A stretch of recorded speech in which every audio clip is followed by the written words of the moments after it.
j'espère que vous allez bien. Je vous souhaite la bienvenue dans un nouvel épisode de podcast. Aujourd'hui, je ne suis pas toute seule puisque j'ai le plaisir d'accueillir Alice. Merci beaucoup d'avoir accepté mon invitation. Déjà, pour commencer, est-ce que tu vas bien? Oui, j'ai chaud, mais je vais bien et je suis trop contente de te retrouver pour cet épisode de podcast. Le plaisir est partagé. On va aujourd'hui parler d'ambition, de motivation, d'objectifs, d'investissement aussi. Donc, on va beaucoup parler un peu d'argent. Mais avant ça, est-ce que tu peux te présenter, nous dire qui tu es et ce que tu fais dans la vie? Mais surtout, à quoi ressemble ton quotidien? Moi, je suis très curieuse de savoir à quoi il ressemble ton quotidien. Trop bien.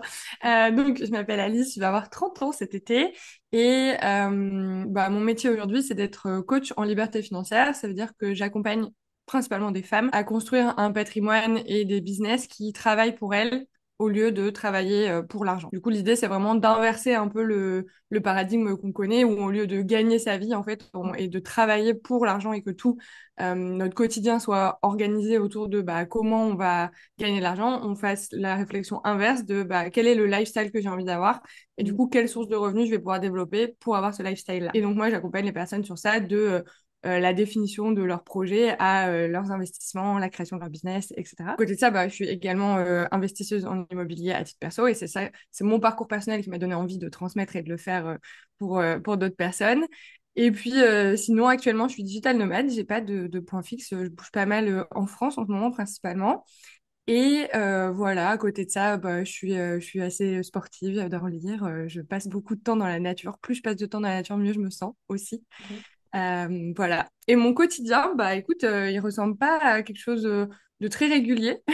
J'ai j'ai vraiment fait en sorte de pouvoir suivre mon flow, mes envies et mon énergie.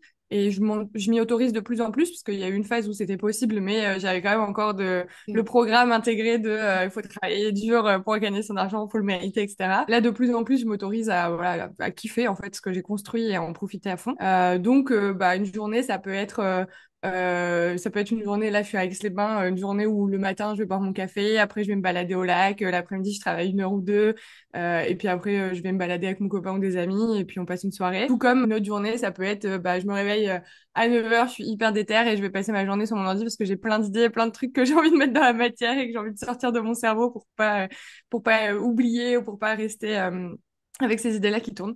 Donc hyper variable, mais en tout cas toujours prioriser le kiff, que ce soit dans le taf ou dans le reste, quoi. Là, on est vraiment dans la définition de construire sa vie réellement comme tu l'entends, comme tu le souhaites. Comment est-ce que tu es tombé dans l'investissement? Comment est-ce que tu t'es dit? Parce que du coup, c'est vraiment ça qui t'a permis aussi après par la suite et qui t'a donné l'idée de lancer ton business, etc. Ouais, Mais c'est ça. à partir de quel moment tu te dis, genre, j'ai envie d'être investisseuse, j'ai envie de m'intéresser à l'investissement et surtout, quels sont les types d'investissements? Parce que toi, tu as beaucoup fait d'investissements immobiliers, mais aujourd'hui, il y a beaucoup de d'autres investissements possibles. Comment tu as découvert un peu ce monde?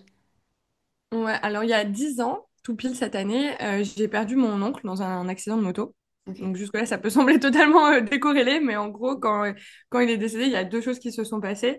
Euh, à ce moment-là, lui, il habitait en Nouvelle-Calédonie, il était à son compte, il vivait vraiment sa meilleure life et tout. Et moi, à cette époque-là, j'étais étudiante en médecine, donc autant te dire à Lille que c'était deux opposés, tu vois. Et moi, je voyais sa vie vraiment comme le modèle de réussite. Je me disais, OK, là, quand j'aurai une vie comme ça, j'aurai réussi ma vie et là, je kifferais vraiment. Et donc, il y avait ce côté-là. Et quand il est décédé, ça m'a fait un peu un déclic de, qu'est-ce que je fais là? Est-ce que c'est vraiment médecine que j'ai envie de faire ou est-ce que je l'ai fait un peu par défaut parce que j'étais bonne élève, qu'on me disait que j'avais les capacités, etc. Spoiler, la réponse était oui. J'étais pas vraiment là par passion, mais un peu par défaut. Et puis, du coup, je me suis dit, bon, voilà, est-ce que j'ai envie de faire 12 ans d'études pour un métier qui va pas forcément me plaire? Hmm. Pas forcément. Et donc ça, c'est un peu ce qui a déclenché ma quête de liberté, de me dire, OK, comment je fais pour atteindre cet objectif? Au même moment, du coup, avec le décès de mon oncle, j'ai touché un héritage en avance, puisque bon, toutes les questions de transmission, etc., se sont posées vu qu'il y a eu un décès. Et donc, à ce moment-là, moi, j'ai acheté un appartement pour y habiter. Donc, j'ai mis un premier pied dans l'immobilier avec les recherches, la négociation, les travaux, etc. Et en fait, j'ai adoré ça. Et quand je me suis renseignée, je me suis rendu compte que, au-delà de juste je kiffe et j'ai envie d'en faire plein parce que c'est trop marrant, toutes les étapes, je me suis rendu compte que ça pouvait aussi répondre à mon problème, enfin, mon questionnement initial de comment je fais pour devenir libre financièrement, puisque finalement, avec l'immobilier, on peut se créer des nouvelles sources de revenus qui dépendent pas à 100% de notre temps. Et voilà comment tout a commencé. C'est fou de se dire que, moi j'aime bien dire que rien n'arrive par hasard. Et alors on n'a pas du tout la même histoire, mais on a beaucoup de similitudes. Donc comme quoi le contenu fait aussi très bien son travail parce que on a un peu le même parcours, enfin la même décision s'est prise à un même moment de vie. Et je trouve que c'est intéressant, tu vois, d'avoir cette remise en question et de se dire, bah, au final, est-ce que je suis pas juste dans une case ou dans un moule qui me convient pas? Et en fait, t'en parlais juste au début de la case dans laquelle on va se mettre, de la pression, de il faut travailler dur, de on n'a pas forcément le droit de kiffer et de gagner de l'argent, tu vois. J'ai l'impression que ça rentre pas forcément dans notre tête. Et tu as souvent parlé de liberté, c'est une notion que toi, t'abordes souvent. Euh, c'est quoi ta définition de la liberté? C'est quoi ta vision de la liberté? Parce je pense qu'il y en a plusieurs. Je Ouais, pense qu'il y a c'est aussi sûr. plusieurs visions. Quelle est la tienne? Pour moi, la liberté, c'est la capacité à choisir ses contraintes de Mhm. manière. Et donc, pas à cause de la peur, pas à cause du manque, pas à cause de l'envie, mais de manière alignée parce que bah, ça sonne juste et c'est OK d'accepter cette contrainte-là pour avoir ce bénéfice-là, etc. C'est pas l'absence de contrainte, il y a beaucoup de personnes qui pensent ça, mais c'est utopique. Ça n'existe pas l'absence de contrainte ou alors vraiment cas exceptionnel, mais Complètement. ouais, voilà pour moi. Ok. Il y aura... De toute façon, en vrai, c'est intéressant ce que tu dis parce qu'on cherche toujours à améliorer son quotidien, à améliorer son business, à améliorer ses processus pour justement, en fait, éviter qu'il y ait toutes ces objections, toutes ces difficultés. Mais en fin de compte, je crois qu'il faut choisir ces difficultés parce qu'en fait, elles existeront tout le temps. Et c'est marrant de se dire que aujourd'hui, tout ce que tu as construit, tu vois, répond aussi aux contraintes que tu acceptes, toi, de ton côté. Ouais. Et de voir en fait le parcours que tu as fait, de te dire, ok, bah, au final, j'accepte moi d'avoir cette liberté-là de faire ce que je veux et de mettre un premier pas dans l'investissement, ça a tout développé au fur et à mesure. Et surtout, face à ça, tu as aussi développé du coup ton entreprise, qui est du coup bah, forcément tournée vers l'investissement aussi. Est-ce que tu as senti à un moment donné que c'était tabou de parler d'argent? On va mettre les pieds dans le plat parce qu'on est en France, enfin, du coup. Enfin, mon Ouais. audience est francophone, donc je sais que ça fait souvent peur de parler d'argent, mais est-ce que toi-même, dans ton entourage, dans ta communication, est-ce que tu as senti des réticences vis-à-vis de ce sujet? Sur les réseaux, il y a un moment où vraiment sur LinkedIn, ça a été hyper compliqué. Je pense que je mettais trop, entre guillemets, les pieds dans le plat par rapport à ce que moi j'étais capable de, de recevoir comme critique et comme méchanceté. Mais j'ai fait deux, trois posts où vraiment genre, les gens étaient pas contents. Mais quand je te dis les gens, enfin voilà, sans faire du profiling, tu vois, c'était vraiment uniquement des mecs dans la cinquantaine, photos de profil en costard-cravate et titre conseiller en gestion de patrimoine, machin, etc. Et en fait, bah, dans ces cas-là, moi, sur le moment, c'était il y a quand même 2 3 ans, donc j'étais un peu moins armée qu'aujourd'hui. Mais dans ces cas-là, finalement, ça parle d'eux, ça parle pas de moi, tu vois. Ce qu'ils ont à me reprocher, c'est leur propre peur, c'est leur propre incompréhension, c'est de se dire, attends, mais moi, je fais ça depuis 40 ans comme métier, et puis il y a une petite meuf de 27 ans qui va m'apprendre qu'on peut gagner de l'argent avec l'immobilier, alors que moi, tous mes clients, je leur dis qu'il va falloir faire un effort d'épargne chaque mois. Hmm. Bah, ça fait flipper, tu vois, parce que au lieu de... Enfin, quand il y a quelque chose que tu connais pas, tu as toujours deux réactions possibles, la curiosité ou la peur. La peur, c'est bah non, non, je connais pas, du coup, ça existe pas, c'est pas possible, je rejette. Et la curiosité, c'est ah ouais, je savais pas qu'on pouvait faire comme ça, bah comment on fait et je m'y intéresse, tu vois. Et donc, du coup, c'est principalement des personnes, ouais, des personnes qui comprennent pas, mais qui l'expriment très mal. Qui, au lieu de dire juste je ne comprends pas, je ne suis pas d'accord ou je n'avais pas la même vision que toi, c'est faut arrêter de prendre les gens pour des cons et pour les gens pour des pigeons, etc. Bref, pas très agréable. Mais voilà, après, ça a été quand même assez rare. Et sur le côté famille, entourage et tout, pas tant pour moi. Moi, je sais que genre j'ai pas de mal à en parler, mais je sais que les personnes en face sont elles pas forcément à l'aise de répondre avec, je sais pas, ce qu'elles gagnent, ce qu'elles ont envie de faire comme investissement, etc. Mais je vois aussi que plus moi j'ai confiance et plus pour moi ça devient un peu un sujet comme un autre, bah plus les gens sont aussi à l'aise de m'en parler au final, tu vois, il y a même des membres de ma famille qui viennent me voir et qui me demandent conseil sur des investissements ou des choses comme ça. Donc voilà, En c'est un fait, process. en fait, je trouve que ça dépend aussi beaucoup de la posture que tu as vis-à-vis de ce que tu fais et vis-à-vis aussi, tu vois, de ce que tu vas renvoyer. Parce que quand on s'expose sur les réseaux, en tout cas, je parle pour moi, c'est vrai que j'ai alors, c'était toujours un peu bienveillant dans la taquinerie, mais on rigole, tu vois, même les trucs restent, tu vois. Ouais. Et c'est vrai que parfois, tu peux te sentir vite fait juger, jusqu'au moment où, en fait, ben, ça devient en fait, ça devient un non-sujet. J'allais dire, ça devient un sujet normal, mais non, en fait, ça devient un non-sujet. Ouais, c'est ça. Et le fait de le transformer comme un non-sujet, ben, en fait, ça ne permet plus aux gens de prendre cette accroche ou de pouvoir un peu critiquer ou justement en fait de porter un jugement. C'est vrai que toi, enfin, de base, tu venais quand même de médecine entre guillemets et aujourd'hui tu voyages énormément. Est-ce que je suis convaincue que tu as eu des peurs, mais est-ce que tu as ressenti à un moment donné que tu étais en train de t'engouffrer dans un truc de OK, j'ai très peur et en fait, je sais pas, j'ai envie d'y aller, mais je sais pas comment avancer. Hmm, alors, pas vraiment, parce qu'en fait, à chaque fois que j'ai fait un pas en avant dans une direction, là, tu vois, c'est un truc que j'avais pas forcément encore conscientisé, ta question m'amène à réfléchir à ça, mais souvent, quand j'ai fait un pas en avant, c'était pas en mode, genre, le prochain truc me fait peur, mais par contre, genre, j'ai trop peur de rester dans la situation dans laquelle Mm. je suis pour y rester, donc l'inconnu me fait moins peur que, genre, la routine à vie d'avoir un job 9 to 5 qui me plaît pas, tu vois. Donc, en Mm. fait, c'était plus à chaque fois finalement, genre, j'arrivais dans une situation, je me disais, non, mais là, ça va être bien, je vais être bien, c'est bon, là, je vais m'épanouir et tout. Et puis, au bout de 6 mois dans ce taf, j'étais là, genre, ah, non, mais c'est pas possible, quoi. En fait, je comprenais pas que le problème, c'était pas, genre, le taf, c'était le salariat de manière générale, tu vois, et que ça me convenait pas et qu'il y a des personnes qui sont faites pour et d'autres non. Et donc, du coup, j'ai fait plusieurs essais, et au bout d'un moment, voilà. Et en fait, à chaque fois que je quitte quelque chose dans ma vie, c'est parce que je suis arrivée à un stade où ma situation actuelle me plaît suffisamment plus pour que, genre, l'envie de bouger soit plus forte que la potentielle appréhension de l'inconnu. En fait, t'as plus peur de stagner que la peur d'avancer, quoi. Ouais, c'est ça, de ouf, carrément. Mais du coup, je me dis jusqu'à quel stade est-ce que ça a une limite? Tu vois, parce que du coup, pour avoir un peu échangé avec toi, c'est vrai que tu m'expliquais qu'en fait, l'investissement, c'est un bon outil pour avancer, c'est pas une fin en soi. Et toi, c'est vrai que tu as changé ton fusil d'épaule justement pour avoir cette fameuse liberté. Mais qu'est-ce qui est du coup le plus important ici? Qu'est-ce qui va être ton non négociable? Vraiment la liberté.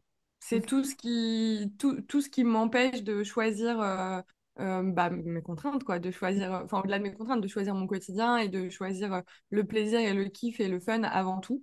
Bah, c'est ça qui va me driver. Et après, c'est aussi beaucoup de feeling et d'intuition, tu vois. Mhm.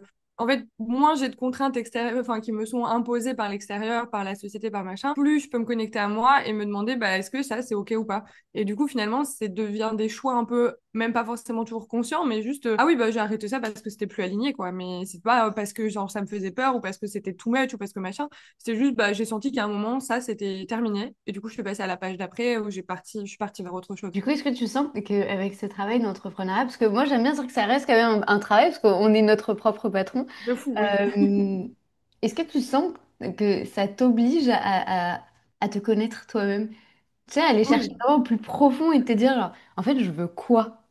Ouais, ouais, carrément. Je pense qu'il y a il y a deux phases que moi j'ai vécues. Je sais pas si c'est pareil pour tout le monde, mais il y a la première phase un peu naïve de bon, allez, ça va être trop bien, genre j'aurai plus de patron, je fais ce que je veux et tout. Et du coup, on se lance un peu comme ça, à corps perdu dans le truc. Enfin, en tout cas, moi, je vais parler à la première personne. Je me suis lancée dedans, voilà, j'avais vraiment une idée de ce que je voulais faire, je me suis mis à fond dedans, et puis finalement, ça s'est bien passé parce que c'était pour une fois, il y avait plus personne qui me disait ce que je devais faire. Et donc, du coup, j'ai vraiment fait ce que j'avais envie. Et je pense vraiment que dans l'entrepreneuriat, plus on fait quelque chose qui nous fait vibrer, mieux ça marche. Mm, Factuellement, tu vois, genre, c'est pas genre la meilleure stratégie, le bon hack, le machin, mm, le truc qui va faire que ça marche. C'est si tu kiffes au plus profond de toi ce que tu fais, mm. que les gens vont le ressentir et qu'ils auront envie de bosser avec toi plutôt qu'avec quelqu'un d'autre. Donc, au début, bah, moi, je suis partie là-dedans, tu vois, je me suis dit, OK, j'ai aucune limite, il y a plus personne qui me dit ce que je dois faire, qu'est-ce que j'ai envie de faire? Et donc là, j'ai créé mon truc, j'étais à fond, j'en parlais tout le temps, machin, etc. Et puis, au bout d'un moment, du coup, je sais pas, au bout d'un an à peu près après ça, bah, moi, je sais que mon fonctionnement personnel, il est que je suis très forte sur les démarrages, sur les nouvelles idées, sur les bons trucs, mais je suis pas très douée sur le long terme, sur l'entretien, sur bah, comme je disais au début, tu vois, un peu la routine, entre guillemets, que ça implique. Et donc, bah, en fait, au bout d'un moment, je devais continuer les mêmes efforts, mais j'avais plus la même énergie pour le faire. Et ouais, je me suis dit, OK, bon, il y a un truc qui va pas, je comprends pas pourquoi ça marche plus, alors qu'avant, ça marchait, etc. Et du coup, bah, à partir du moment où tu as un peu un blocage qui se manifeste dans ton quotidien, qu'il soit pro, perso, enfin peu importe, bah, tu as le choix de forcer et te dire non, mais c'est tout, ça doit marcher, c'est comme ça a fonctionné jusque-là, je vois pas pourquoi ça fonctionnerait plus. Et du coup, d'aller contre tes besoins, tes ressentis, etc. Et ça marche pour certaines personnes pendant un certain temps.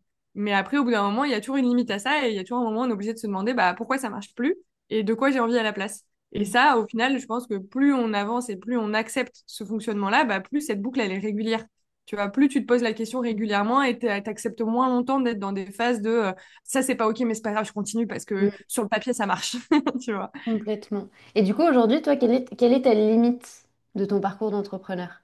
Est-ce que tu l'as atteint déjà? Et est-ce qu'elle existe? Est-ce que ton ambition, elle est sans fin? Est-ce que tu vas te Ah, ok. dire, parce que quand tu es quand même dans la frénésie du début, c'est vrai que tu veux tout le temps plus, tu veux tout le temps aller encore plus loin. En tout cas, je vais parler pour moi parce que ça a été mon cas.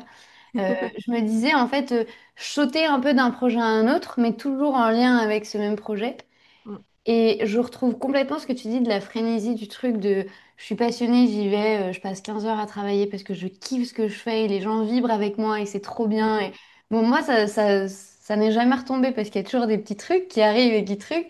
Mais c'est vrai que l'année dernière, j'ai vraiment eu, je dirais pas une crise existentielle parce que je trouve que le mot est quand même très fort.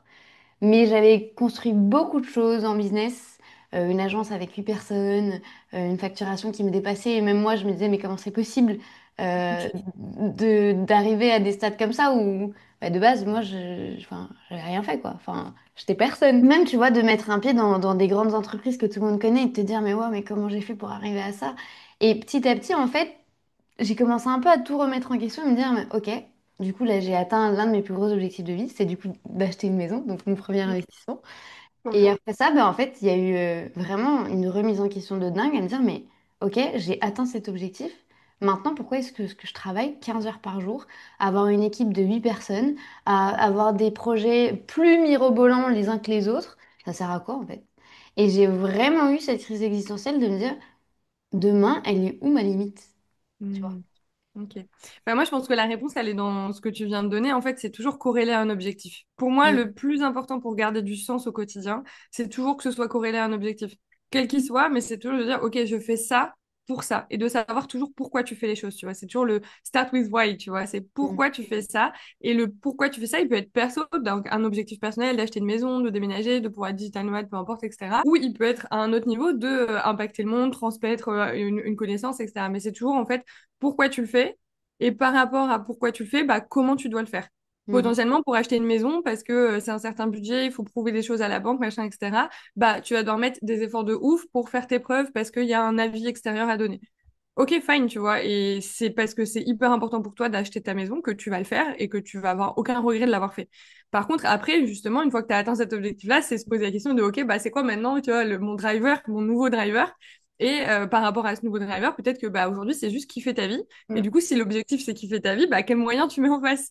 Mm. Potentiellement pas 15 heures de taf par jour. Non.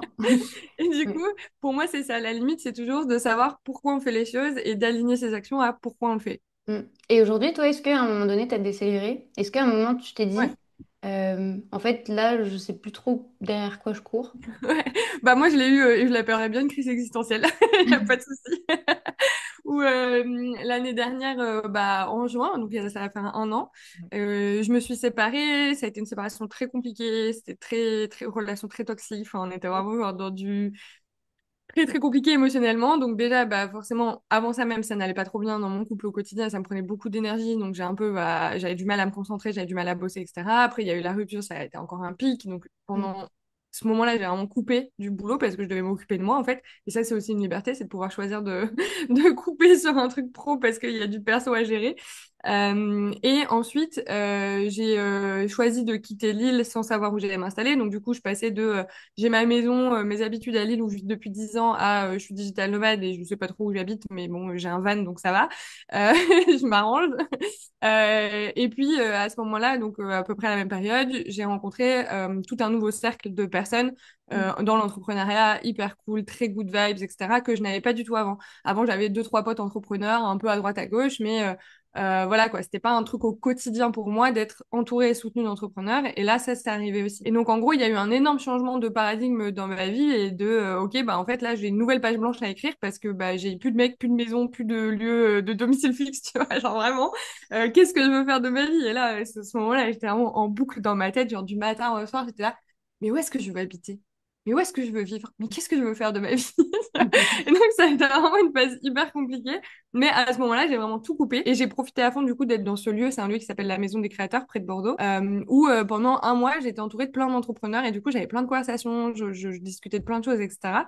Et ça m'a permis de prendre du recul et de me dire, ok, bah, par rapport à ce que j'entends, il y a des personnalités où très tournées vers l'intérieur qui peuvent se connaître et s'écouter solo en étant genre toute seule chez elle avec un carnet et tout. Moi, je sais que j'ai besoin de confronter et d'avoir en gros de l'information entrante et de me dire ça c'est ok pour moi, ça c'est pas ok pour moi, tu vois. Et Ok. donc là, en fait, j'avais ça servi sur un plateau parce que je rencontrais une dizaine de personnes tous les 3 4 jours, toutes les semaines peut-être, avec qui je discutais de tout ça. Et donc, je me suis dit, bah oui, en fait, ça m'a permis de conscientiser aussi que le mode de vie que je m'étais créé, c'est pas un mode de vie que beaucoup de gens ont non plus dans l'entrepreneuriat, parce que beaucoup de personnes ont une source de revenus dans l'entrepreneuriat et n'ont pas cette possibilité de s'arrêter, se reposer, machin, etc. Et donc à ce moment-là, je me suis dit, ok, bah peut-être qu'il est temps que je profite de ça, que je Mm. me dise, que j'arrête de me dire que ouais, je dois taffer comme une ouf parce que mon truc fonctionne et que je dois. En fait, c'était comme si mon succès me mettait la pression à moi de genre, bah j'ai fait ça, donc je Mm. peux pas faire moins bien, tu vois. Ouais.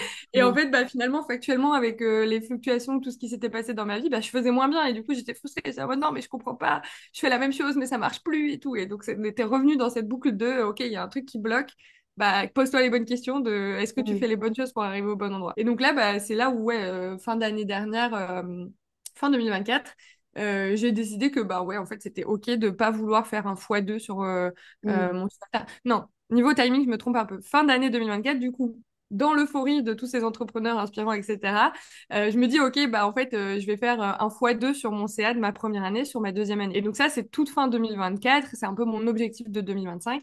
Et par contre, début 2025, bah, je sens qu'en fait, je suis pas encore autant remise que ce que je croyais de tous les remous que ça a pu apporter dans ma vie, que finalement, bah, j'ai plus autant de stabilité qu'avant, donc c'est aussi plus compliqué de vraiment être focus, etc. Et donc là, après, ouais, quelques semaines de lutte à me dire, non, mais il faut que je bosse, si je dois faire fois 2 il faut que je bosse, j'ai recruté des personnes, j'ai agrandi mon équipe, machin, etc. Et c'est là où j'ai atteint mon point de, waouh, genre, je me réveille le matin, j'ai Mm. 2 appels avec des meufs de mon équipe qui sont des meufs que j'adore, mais je sais que j'ai 2 appels dans mon agenda, du coup, genre, je me réveille le matin, je suis anxieuse. Genre, Mm. j'ai le cœur qui bat, j'arrive pas à respirer, etc. Et je me dis, what the fuck, genre, j'ai jamais fait d'anxiété de ma vie. Aujourd'hui, c'est moi qui choisis Mm. enfin, tout ce qui se passe dans mon quotidien. Et je me suis mis toute seule dans cette situation.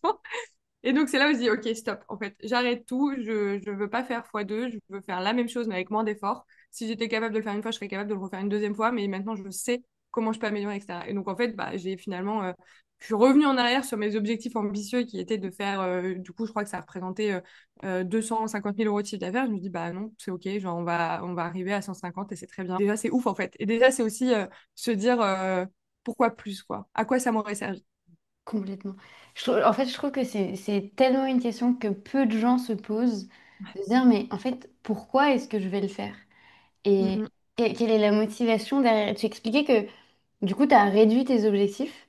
mm, Et moi, du coup, c'est vrai que je les ai réduits aussi drastiquement. Et il y a une question qui est revenue très souvent sur les réseaux, puisque l'année dernière, moi, c'était un peu la même phase. Moi, c'était au mois d'août, où ouais. tout allait bien, et je me retrouve en larmes dans la piscine, alors que tout va bien autour de moi. Et je me dis, mais pourquoi là, j'ai envie de pleurer? Alors vraiment, je sentais que c'était un trop-plein, je sentais qu'il y avait trop de charges, trop de pression. Et au contrario, je suis quelqu'un de très stressé. Et là, c'était vraiment la goutte d'eau qui a fait déborder le vase, j'en pouvais plus. Et quand j'ai partagé ça sur le podcast, vous avez été très nombreuses à me dire déjà que c'était courageux comme décision. Alors que, mine de rien, c'est marrant, tu vois, de voir la vie extérieure parce que quand je t'écoute parler, je me dis, c'est fou ce qu'elle a fait. Vraiment, je me dis, genre, c'est dingue, ça demande un courage de fou. Et on est passé un peu par la même phase. Et quand les gens me l'ont dit, je m'en suis pas rendu compte. Pour moi, je me suis pas dit, genre, ah ouais, c'est hyper courageux ce que je fais. Enfin, en fait, je me suis juste dit, genre, là, c'est ma normalité, il faut absolument que je sorte de ce cadre parce qu'il me va plus du tout. Mais surtout, Mm. il y a une question qui est beaucoup revenue, c'est de me dire, t'as pas peur que du coup, on te juge moins ambitieuse? Du coup, c'est une question que j'ai envie de te poser. Est-ce que quand tu as réduit tes objectifs, est-ce que tu t'es sentie moins ambitieuse ou pire? Est-ce que tu as senti que d'autres personnes te trouvaient moins ambitieuse? Bah, franchement, c'est assez marrant parce que moi, c'est le jugement des autres sur mes propres objectifs, c'est tellement pas quelque chose qui m'intéresse. En fait, genre, c'est même pas que ça m'intéresse pas, c'est que c'est tellement un non-sujet que, en fait, je sais pas ce que les gens pensent de mes objectifs.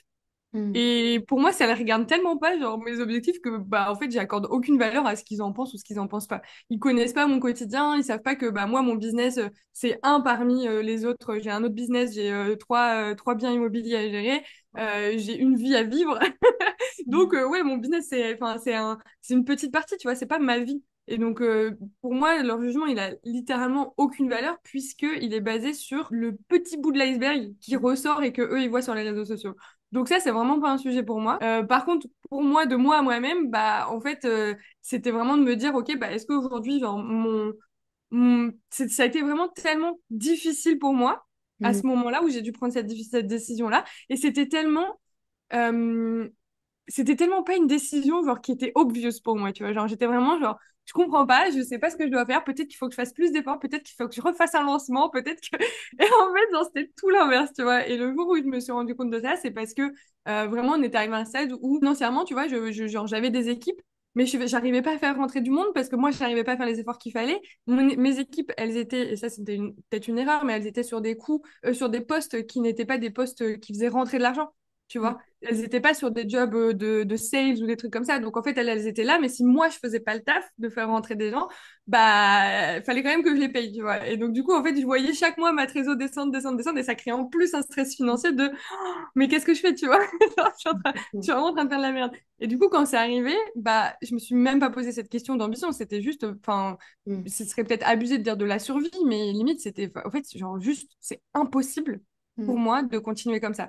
Et finalement, le jour, vraiment juste le jour où j'ai pris la décision de me dire, bah en fait non, je vais arrêter avec mes prestats, même si c'était pas encore fini parce que bah, préavis, machin, etc. Mais le jour où je me suis dit, je vais arrêter avec mes prestats et je vais revenir à un truc beaucoup plus organique et beaucoup plus slow business. Et voilà, genre, Ouais. waouh, j'ai respiré à nouveau comme j'avais jamais respiré. Donc finalement, tu vois, l'ambition pour moi, elle était même pas dans des critères de décision. Mm. Tu vois, c'était même pas un sujet au final. Mais c'est marrant du coup que tu compares ça parce que c'est vrai que en fait là, moi ça fait 5 ans que je suis dans l'entrepreneuriat. Et c'est vrai que je vois vraiment un groupe se dessiner. Avant, c'était vraiment travailler dur, travailler fort, gagner beaucoup d'argent, facturer les 6 chiffres absolument. Et puis après, les 6 chiffres, il faut aller chercher le million.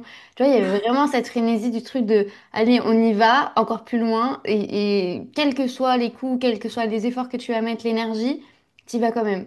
Et Ouais, petit à petit, c'est vrai que je vois et je rencontre de plus en plus d'entrepreneurs qui décident d'avoir une deuxième voie, de dire, OK, je vais peut-être réfléchir mes objectifs différemment.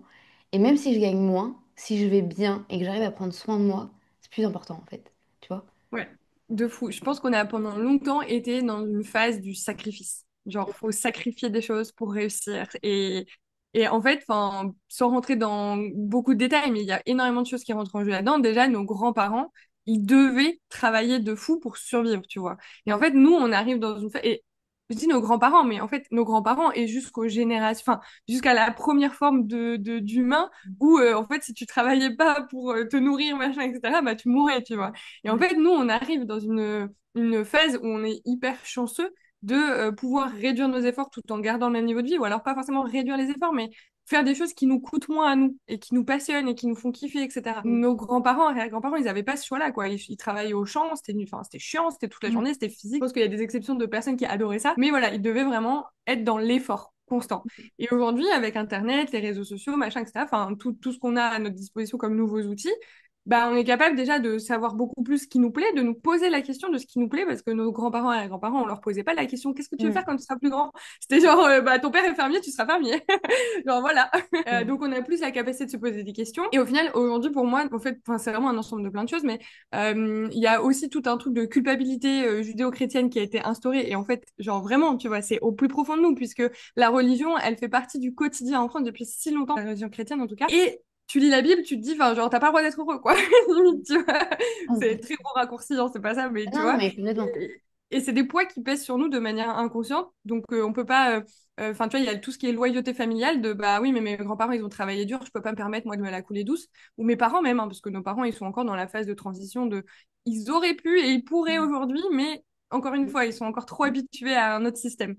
Euh, Complètement. et nous, on est un peu la première génération qui, entre guillemets, naît avec toutes ces possibilités, toute Mm. cette palette d'outils et de possibilités dans lesquelles choisir.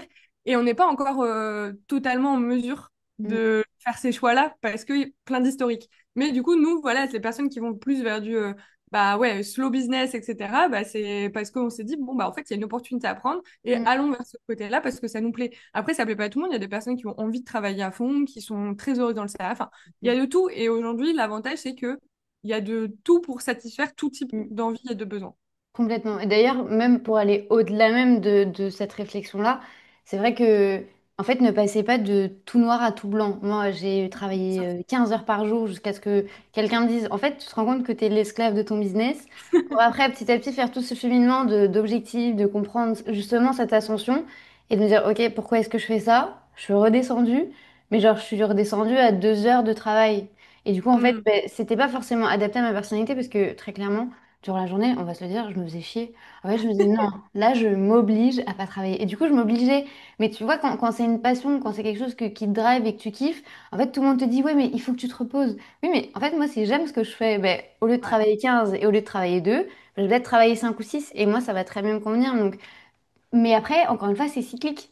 Mm. L'été, j'ai envie de travailler 2 heures et l'hiver, j'ai envie d'en travailler 10. Donc ne vous mettez pas dans des cases en disant, moi je suis soloprenariat ou moi il faut absolument que je réduise ou moi je vais beaucoup travailler. Ça va vraiment dépendre du moment de l'année, de comment vous allez vous sentir. Et en fait, je trouve que le discours d'Alice nous montre à quel point on peut vraiment en fait faire ce qu'on veut avec ce qu'on a entre les mains. Qu'est-ce que tu dirais à la Alice d'il y a quelques années qui... J'allais dire qu'il avait peur de se lancer, mais de ce que j'ai compris, t'avais pas vraiment peur. Mais quelle est la leçon que tu dirais à Alice? Quelle est peut-être la plus grande difficulté que toi t'as rencontrée sur ton parcours d'entrepreneur? C'est marrant parce que le truc qui me vient, c'est go to therapy, tu vois, genre va en thérapie et genre travaille sur toi, c'est ce qui aura le plus d'impact sur ton business. Oui. Bon, c'est vraiment pour moi le meilleur conseil à donner parce que l'entrepreneuriat te met obligatoirement face Mm. à tout ce que tu veux pas voir chez toi. T'as un problème avec la visibilité, le fait qu'on te voit, le fait d'être le centre de l'attention. T'es entrepreneur, genre, t'es au centre de ton business. Genre, si tu veux pas qu'on te voit, on te verra pas, mais on verra pas ton business non plus. T'as un problème avec, je sais pas moi, les relations interpersonnelles, bah, en fait, tu vas avoir des clients. Donc, à un moment, tu vas devoir parler avec des gens, quoi. À moins que tu travailles avec des robots, mais quand même encore assez rare aujourd'hui. T'as un problème pour percevoir ta propre valeur, bah, tu sauras pas fixer tes prix, ton activité sera pas rentable, t'oseras pas te vendre, et du coup, enfin, tu vois, en fait, t'es obligé dans l'entrepreneuriat d'aller faire face Mm.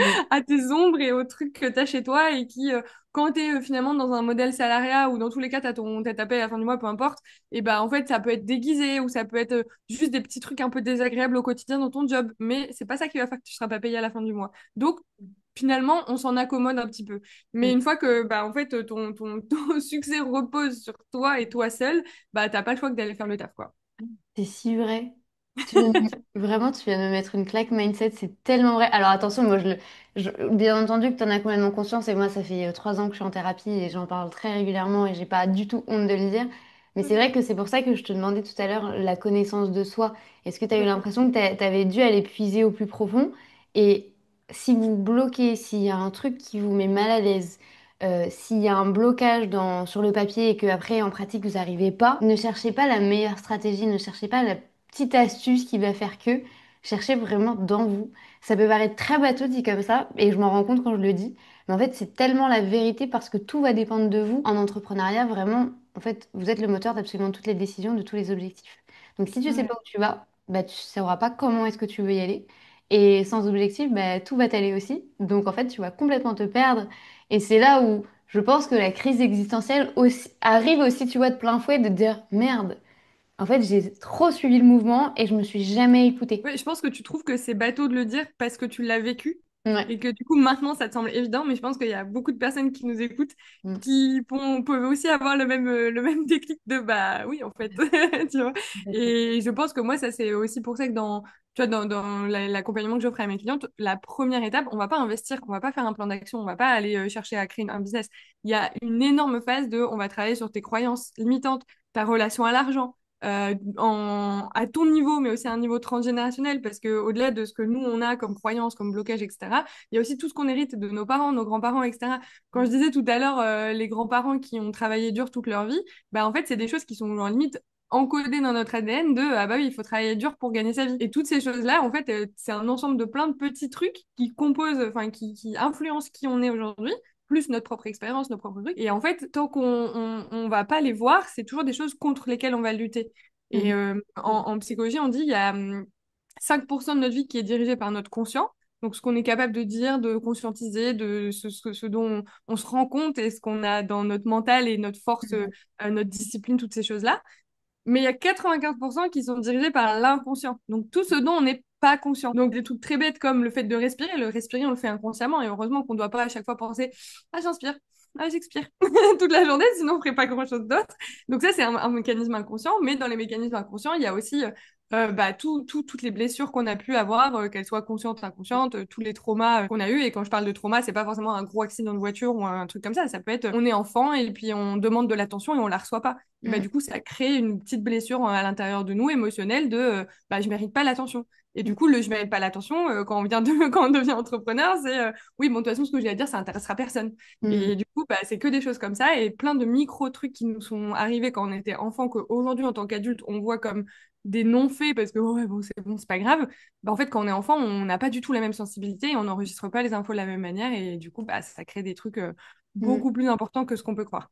Ça fait oui, un effet boule de neige que l'on peut ne pas maîtriser. T'expliquer justement, il y a différentes phases dans ton programme et dans les accompagnements que tu peux avoir.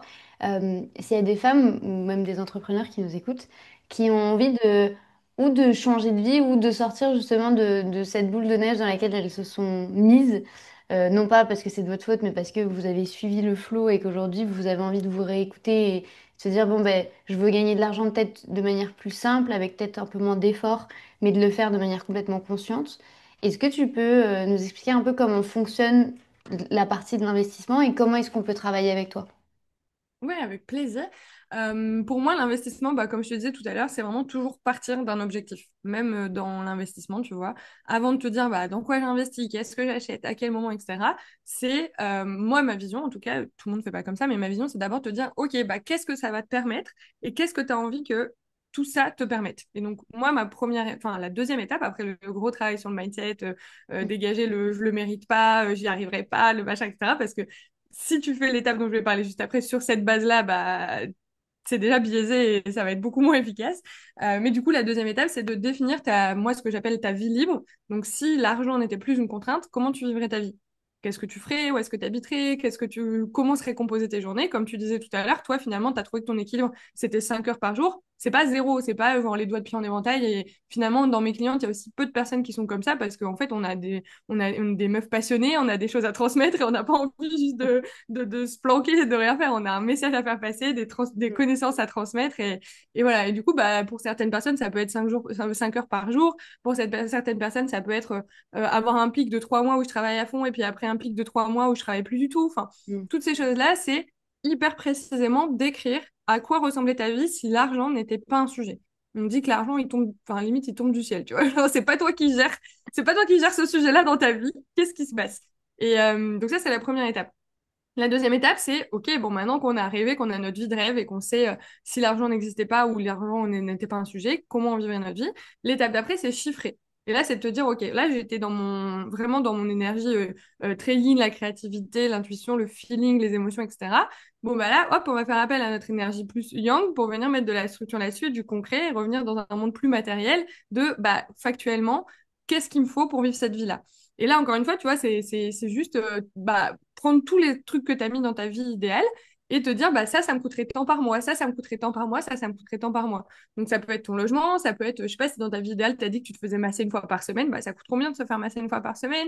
Si tu veux un chef à domicile, ça coûte combien d'avoir un chef à domicile, etc. Et du coup, là, à la fin, tu arrives à un budget de, OK, ma vie idéale me coûterait autant. Mhm. La troisième étape, c'est de se dire, bah, en fait, qu'est-ce que je dois mettre comme source de revenus pour atteindre cet objectif? Donc, on a notre pourquoi, on a notre quoi, et là, c'est notre comment. Donc, le pourquoi, c'est ma vie idéale, le quoi, c'est combien j'ai besoin, et le comment, c'est comment j'atteins ce montant-là. Et du coup, là, c'est là où on va vraiment passer sur le plan d'action stratégique de, bah, aujourd'hui, tu as tout ça comme ressource, donc on fait tout un état des lieux de aujourd'hui j'ai ça comme patrimoine actuel, j'ai ça comme revenu actuel, j'ai ça comme temps, j'ai ça comme compétence, j'ai ça comme énergie à donner et à investir dans mon projet état des lieux. Et ensuite, tu as ton objectif avec ton budget à atteindre. Et en fait, le plan stratégique, c'est vraiment le pont entre les deux de bah, qu'est-ce que je développe comme investissement. Moi, je prends trois piliers, l'investissement immobilier, la bourse et le business. Il peut y en avoir d'autres, par exemple, il peut y avoir les cryptos, souvent on me demande, mais moi, c'est pas un sujet que je maîtrise aujourd'hui et j'ai pas encore eu le temps de m'y intéresser, mais je pense que ça va venir assez rapidement. Mais en gros, vraiment les trois piliers fondamentaux de la liberté financière, c'est l'immobilier, la bourse et le business. Et les trois sont importants parce que pour vraiment être libre et pas seulement indépendant financièrement, moi je fais la différence entre l'indépendance financière qui est la capacité de générer ses propres revenus et la liberté financière, c'est la résilience de ses Mhm. revenus face à toutes les situations qui peuvent arriver. Alors, toutes les situations, évidemment, le risque zéro n'existe pas. Mais quand tu es à ton compte et que tu gagnes, je sais pas moi, 8 000 € par mois et que tu es très bien avec ça, bah, c'est super, tu es indépendant financièrement. Par contre, le jour où tu t'arrêtes de travailler, il n'y a plus rien qui rentre. Et du coup, t'es pas libre parce que tu es lié à ton travail, tu vois. La liberté financière, c'est plus le côté de se dire, OK, bah, même si un jour il y a un pilier qui va pas bien, ou si j'en ai marre de mon business et je veux faire une pause pour me retrouver moi, bah, en fait, il y a d'autres trucs qui prennent le relais, l'immobilier, la bourse. Donc, du coup, c'est pour ça, il y a les trois pieds du tabouret, tu vois, un petit tabouret, s'il a que deux pieds, il est un peu bancal. Enfin, il est pas un peu bancal, il est totalement bancal. Donc, on va chercher à avoir ces trois piliers. Et du coup, dedans, bah voilà, c'est vraiment, on prend la personne au cas par cas, quoi. Il y a des personnes, faire deux projets immobiliers dans une année, ça leur fait pas peur, c'est énorme. Mais ça leur fait pas peur. Il y a des personnes, un projet tous les 2 ans, c'est OK, tu vois. Et donc, au-delà de combien tu veux gagner par mois, il y a aussi bah, sur combien de temps tu as besoin de l'atteindre. Parce qu'il y a des personnes qui sont pas du tout pressées, qui kiffent leur job salarié, elles sont là plus en mode, oui, bah voilà, dans 5 6 ans, j'aimerais bien avoir des enfants, et puis à ce moment-là, pouvoir profiter d'eux et prendre du temps avec eux. Ou alors, j'aime bien mon taf, mais au fond de moi, je rêve un jour d'être décoratrice d'intérieur, et du coup, bah, je veux pouvoir créer petit à petit mon truc et un jour me former, mais tranquille à mon rythme. Et après, tu as d'autres personnes qui sont en mode, genre, je supporte plus ma vie actuelle, il faut que ça aille le plus vite possible, je suis prête à mettre les bouchées doubles. Comme on disait tout à l'heure, c'est toujours une question d'objectif et de qu'est-ce que tu es prête à mettre en face pour l'atteindre. Et voilà, et du coup, selon le montant à atteindre et le temps que tu as pour l'atteindre, et ben, en fait, on va faire un plan d'action plus ou moins, entre guillemets, agressif ou moins. Et puis, on va mettre dedans, voilà, de l'investissement immobilier, du business, de la bourse, régulièrement. T'as devancé du coup, qui était ma dernière question, c'était de savoir quels sont les différents types d'investissements. Mais là, du coup, l'image du tabouret, elle est vraiment très criante et on arrivera un peu à voir si ça va se casser la gueule ou non. De toute façon, je vais vous mettre toutes les informations dans les notes de cet épisode de podcast. Sachez que Alice a également elle-même un podcast où pour le coup, les épisodes sont vraiment pépites. Je vous invite à aller les écouter si vous voulez approfondir certains sujets. Il y a plein de thématiques que tu vas aborder, que ce soit l'entrepreneuriat, le business, l'investissement, il y a plein de choses. Donc, je vais vous mettre les notes dans cet épisode de podcast. Un énorme merci à toi, Alice. C'était vraiment un plaisir de t'accueillir parmi nous. Vraiment, j'ai trop kiffé. Merci Marine, c'était trop Avec, chouette. Merci pour tes questions, c'était des nouvelles perspectives aussi. avec, C'était chouette. avec grand plaisir. Et moi, je te dis du coup à très bientôt. Salut!